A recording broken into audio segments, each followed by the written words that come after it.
Auditorium का वो पुराना दरवाज़ा धीरे धीरे चर्र की आवाज़ के साथ खुलता जा रहा था। अंदर पूरा अंधेरा था, जैसे कई सालों से वहाँ कोई आया ही ना हो, लेकिन फिर भी अंदर से हल्की सी रोशनी झलक रही थी, जैसे कोई अभी अभी वहाँ मौजूद हो। मेरे दिल की धड़कन इतनी तेज़ हो चुकी थी कि मुझे खुद अपनी सांसें सुनाई दे रही थी। मीरा भी कुछ कदम पीछे खड़ी थी, लेकिन इस बार उसकी आंखों में डर नहीं था, बल्कि एक अजीब सा फैसला था, जैसे वो आज हर हाल में सच जानकर ही मानेगी। हवा के साथ दरवाज़ा पूरी तरह खुल गया और अंदर से धूल की हल्की परत उड़कर बाहर आई। मैंने धीरे से कहा, मीरा, क्या हमें अंदर जाना चाहिए? वो कुछ सेकंड तक उस अंधेरे को देखती रही, फिर बोली, मैं 3 साल से इसी पल का इंतज़ार कर रही हूँ। और इतना कहकर वो आगे बढ़ गई। मैं और वो सीनियर लड़का भी उसके पीछे पीछे अंदर चले गए। अंदर का नज़ारा बिल्कुल डरावना था। टूटी हुई कुर्सियाँ, फर्श पर बिखरे पुराने पोस्टर, मंच पर पड़े फटे हुए पर्दे और छत से लटकता एक पुराना बल्ब जो हवा से हल्का हल्का हिल रहा था। उसकी पीली रोशनी पूरे हॉल में अजीब सी परछाइयाँ बना रही थी। ऐसा लग रहा था जैसे ये जगह अब भी किसी अधूरी कहानी को संभाल कर बैठी है। मीरा धीरे धीरे मंच की तरफ बढ़ने लगी। उसके कदमों की आवाज़ पूरे हॉल में गूंज रही थी। अचानक वो वहीं रुक गई। उसकी नज़र फर्श पर पड़ी किसी चीज़ पर टिक गई। उसने झुककर उसे उठाया। वो एक पुरानी, धूल से भरी चाबी थी। मीरा की आंखें फैल गईं। उसने धीरे से कहा, ये उसी रात की है। मैंने हैरानी से पूछा, तुम्हें कैसे पता? उसने कहा, क्योंकि उस रात रोहन के हाथ में यही चाबी थी। मेरी रीढ़ में सिहरन दौड़ गई। तभी पीछे खड़ा वो सीनियर लड़का अचानक बोला, तो आखिर तुम्हें वो मिल ही गई। हम दोनों ने एक साथ उसकी तरफ देखा। उसके चेहरे पर फिर वही रहस्यमयी मुस्कान थी। मीरा ने गुस्से में कहा, तुम्हें पहले से पता था ये यहाँ है ना? वो हंस पड़ा।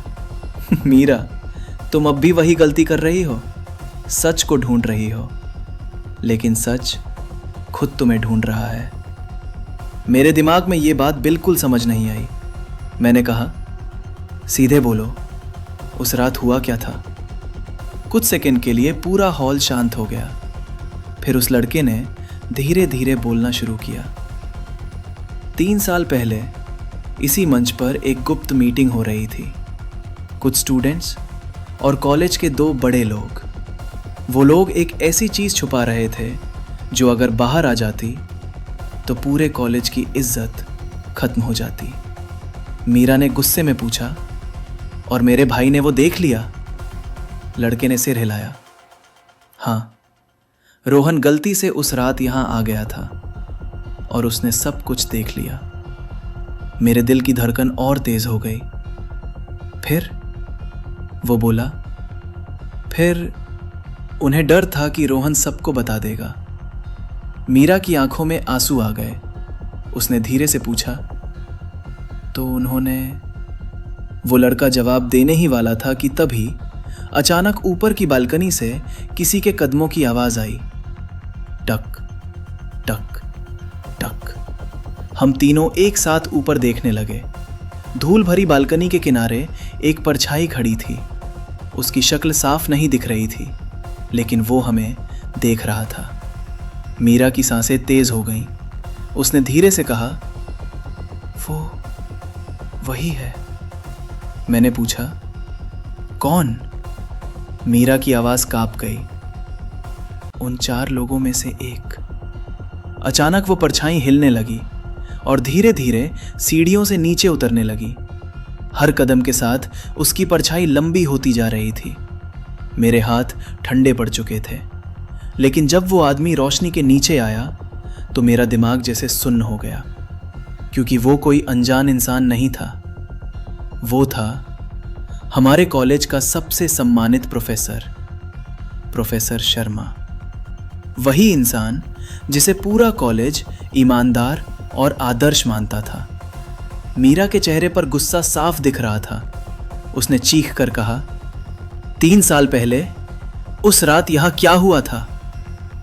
प्रोफेसर शर्मा कुछ सेकंड तक चुप खड़े रहे, फिर धीरे धीरे मुस्कुराए और बोले, तुम्हें सच जानना ही था, है ना? मेरा दिल जोर जोर से धड़क रहा था। प्रोफेसर शर्मा ने कहा, हाँ, उस रात रोहन ने सब देख लिया था, लेकिन जो तुम सोच रही हो वो सच नहीं है। मीरा चिल्लाई, तो सच क्या है? प्रोफेसर शर्मा की आंखों में अचानक अजीब सी चमक आ गई। उन्होंने कहा, सच ये है कि उस रात रोहन गायब नहीं हुआ था। हम दोनों हैरान रह गए। मैंने धीरे से पूछा, मतलब? प्रोफेसर शर्मा ने मंच की तरफ इशारा किया और बोले, क्योंकि उस रात रोहन खुद इस खेल का हिस्सा बन गया था। मेरे पैरों के नीचे से जैसे जमीन खिसक गई। मीरा की आंखों से आंसू बहने लगे।